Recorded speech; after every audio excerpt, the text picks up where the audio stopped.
Politique avec le conseil municipal de Limoges. Hier, en fin de journée, les 55 élus se sont réunis pour débattre des orientations budgétaires marquées cette année par les économies. Alors, quels sont les grands projets dans les tuyaux? Élément de réponse avec Martial Codéboisse et Nicolas Chigot. L'inflation pour nos communes qui ne bénéficient pas du bouclier énergétique et paient plein pot l'énergie est située actuellement entre 10 et 15%. En préambule, le ton est donné par le maire de Limoges. 2023, il faudra se serrer la ceinture. Revalorisation des salaires, hausse des coûts de l'énergie plombe les comptes à hauteur de 13 millions d'euros. Des économies, il faudra en faire, mais où ?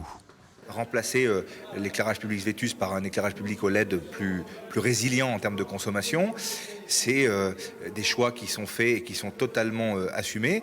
C'est aussi des choix de rénovation énergétique sur les bâtiments. Nous avons des véritables passoires thermiques. Économie, oui, mais elles ne sont pas faites au bon endroit selon l'opposition qui dénonce notamment la décision de faire payer les salles municipales aux associations. C'est la culture qui trinque. Ils décident de tailler de toute façon dans les budgets de la culture, dans le budget du monde associatif. On vient de nous dire donc en fait il n'y aura pas de chapiteau pour lire à Limoges et tout ça sans aucun problème en nous disant que tout va très bien.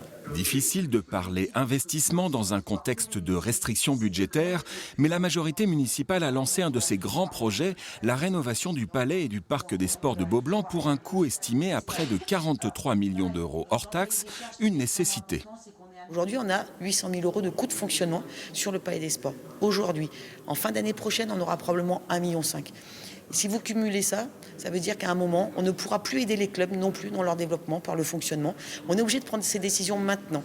Budget municipal serré donc pour 2023 et des hausses d'impôts à l'horizon. Pour l'instant, l'État n'a pas encore tranché, mais la taxe foncière pourrait bondir de 6 à 7% l'année prochaine.